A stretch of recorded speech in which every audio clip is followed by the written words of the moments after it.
Busquemos ao Senhor de todo o nosso coração e assim o encontraremos. Jeremias capítulo 29, verso 13. Agradecemos a Deus por Ele nos conceder, uma vez mais, a oportunidade de termos mais um dia de vida e também termos estes momentos para juntos estudarmos a Bíblia.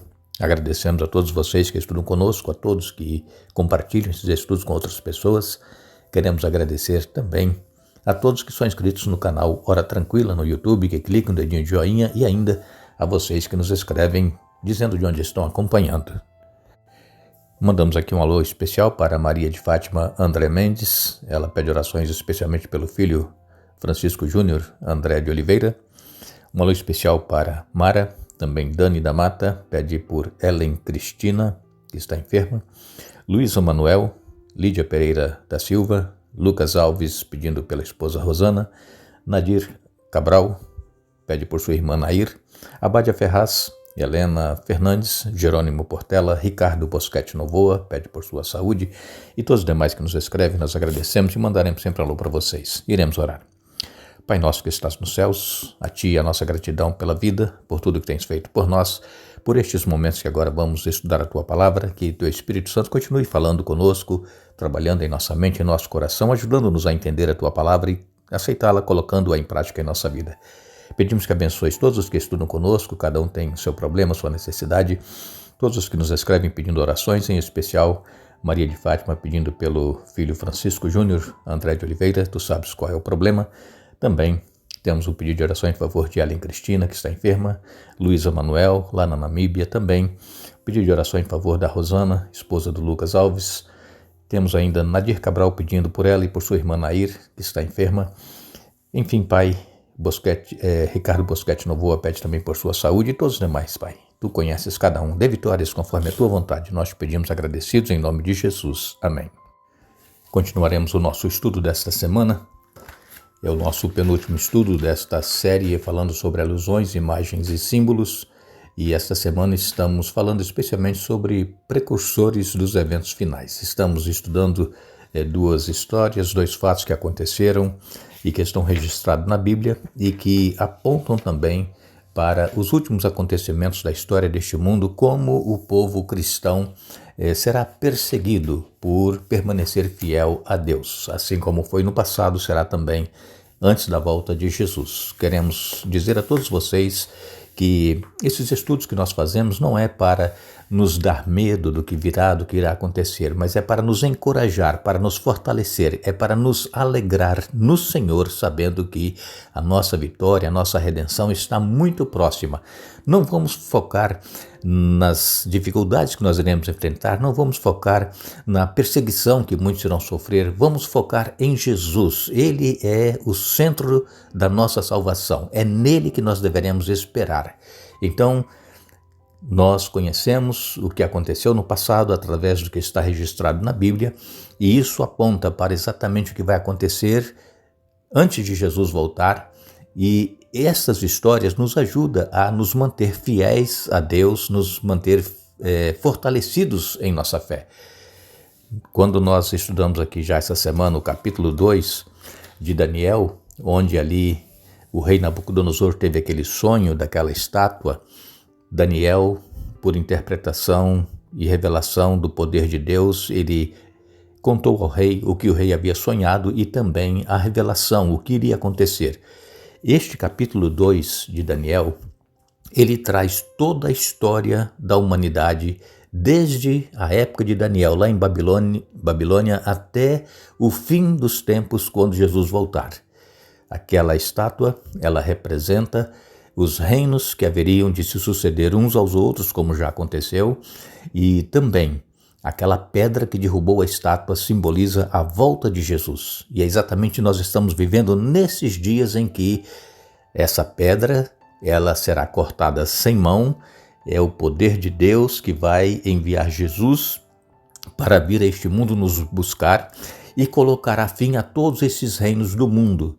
E então o reino de Jesus Cristo vai ser estabelecido e será um reino eterno. Lembrando a todos vocês que quando Jesus voltar, todos os salvos, desde Adão e Eva, até o último que viver, antes de Jesus voltar, todos os salvos, os que estiverem mortos, ressuscitarão, os vivos serão também transformados, irão subir para o encontro com o Senhor nos ares, e então todos os salvos serão levados para viver durante 1000 anos nos céus.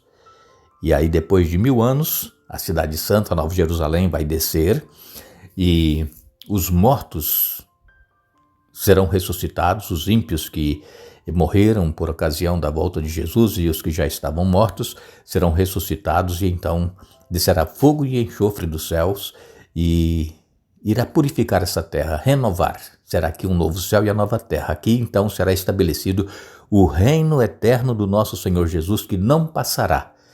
É um reino eterno e nós estaremos neste reino. Amém? Ontem nós falamos também sobre aqueles 3 jovens hebreus que foram colocados diante daquela estátua toda de ouro que o rei Nabucodonosor mandou fazer, e todos deveriam se prostrar quando os músicos tocassem. Mas 3 jovens hebreus permaneceram de pé, não se prostraram. Por quê?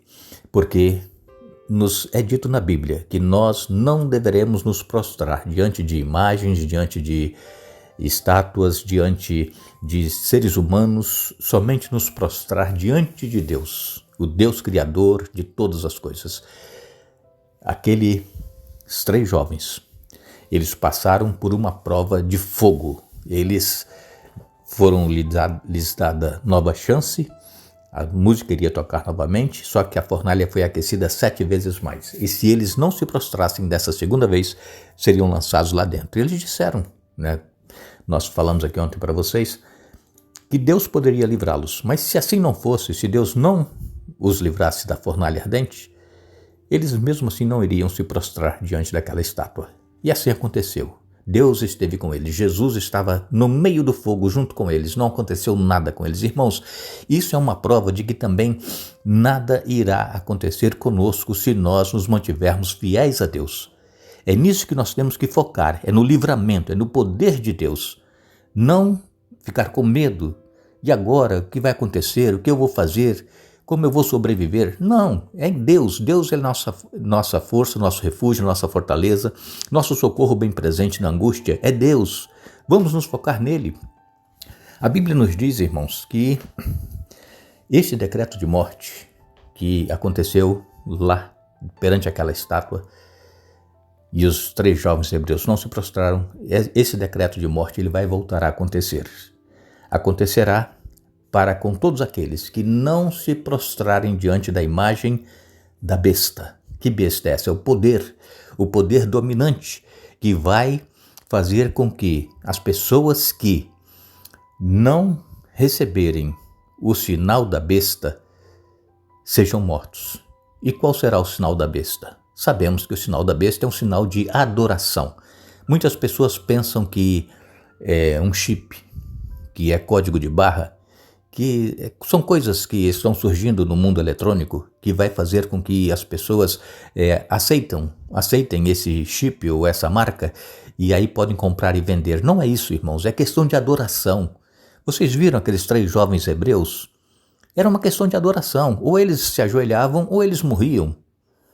Mas Deus não permitiu que eles morressem naquele dia, naquele momento, naquela fornalha. Deus deu o livramento. Assim também, irmãos, vai acontecer. Nos últimos dias da história deste mundo, vai ser emitido um decreto em que todos deverão se prostrar diante da besta.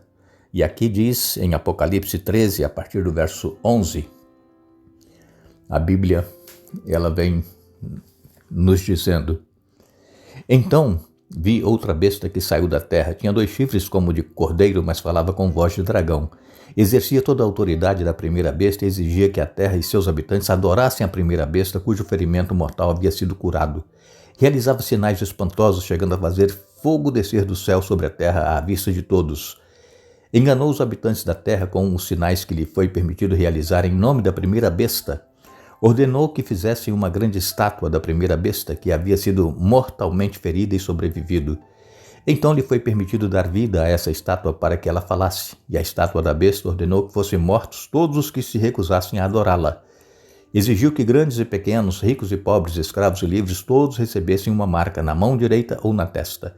E ninguém podia comprar nem vender coisa alguma, nem sem essa marca, que era o nome da besta ou o número que representa o seu nome. Aqui é preciso sabedoria. Quem tem discernimento, trate de entender o significado do número da besta, pois é número de homem, seu número é 666. Então aqui está claro, vai ser uma questão de adoração. Não vai ser uma questão de chip, de coisas eletrônicas, não. Nós vamos ter que decidir, ou nós adoramos o Deus Criador dos céus e da terra, como nos diz aqui a palavra de Deus, Deus é o Criador, Deus é o mantenedor, ou nós adoramos a besta, que é um falso sistema de adoração. E isso está muito próximo de acontecer, irmãos. Nós vemos todos esses acontecimentos ao redor do mundo, tudo levando a crer que muito em breve vai ser emitido esse decreto, obrigando todos a adorarem esse poder, essa besta, essa estátua que vai ser levantada. E nós lemos ainda em Apocalipse 14 e no verso 9, diz assim: um terceiro anjo seguiu dizendo em alta voz: aqueles que adorarem a besta e sua estátua, ou aceitarem sua marca na testa ou na mão. Vejam, verso 12, diz aqui, Apocalipse 14, e no verso 12, nos diz assim: isso significa que o povo santo deve ser perseverante, obedecendo aos mandamentos de Deus e permanecendo fiéis a Jesus. Também, nós lemos em Apocalipse 16, no verso 2, o primeiro anjo saiu do templo e derramou sua taça sobre a terra, e se abriram feridas horríveis e malignas naqueles que tinham a marca da besta e adoravam a sua estátua. Vejam, vai acontecer as 7 últimas pragas, e aqueles que adorarem a besta receberão então como primeira praga feridas horríveis, chagas malignas, e esses serão os que estarão adorando a besta. Os fiéis, sinceros, obedientes a Deus, que não se dobraram diante dessa estátua, não serão atingidos pelas 7 últimas pragas. Mas também, nós lemos aqui em Apocalipse 19 e no verso 20, Apocalipse 19, verso 20, mas a besta foi presa e com ela o falso profeta que fazia sinais em seu nome, sinais que enganaram todos que haviam recebido a marca da besta e adoravam sua estátua. Tanto a besta como seu falso profeta foram lançados vivos no lago de fogo que arde com enxofre. Este será o final dos adoradores da besta. Apocalipse 20, verso 4, diz: vi tronos e os que estavam sentados neles haviam recebido a autoridade para julgar. Vi também as almas daqueles que haviam sido decapitados por testemunhar a respeito de Jesus e por proclamarem a palavra de Deus. Não tinham adorado a besta nem sua estátua, nem aceitado sua marca na testa ou nas mãos. Eles ressuscitaram e reinaram com Cristo por 1000 anos. Aqui está, irmãos, tudo confirmado na palavra de Deus. Nós não falamos nada que não esteja na palavra de Deus. Nós queremos apresentar para vocês o que Deus nos deixou escrito em sua palavra na Bíblia. Muitas pessoas são enganadas por pessoas que pregam o que não está escrito na Bíblia. Mas a Bíblia diz que os adoradores da besta receberão seu castigo eterno, e aqueles que não se dobraram diante da besta, que permaneceram fiéis a Deus, estes irão reinar com Cristo para todos sempre. Nós agradecemos a vocês que estiveram conosco hoje estudando a Bíblia. Permaneçamos fiéis, confiantes em Deus e na proteção dele. Nada vai nos acontecer se nós continuarmos sendo fiéis a Deus, e muito em breve nós estaremos reinando com ele por toda a eternidade. Que Deus nos abençoe, que Deus nos dê um bom dia. Retornaremos amanhã para dar sequência ao estudo desta semana, mas lembramos o que Jesus disse: examine as Escrituras, porque elas testificam de mim. João capítulo 5, verso 39. Que Deus nos abençoe.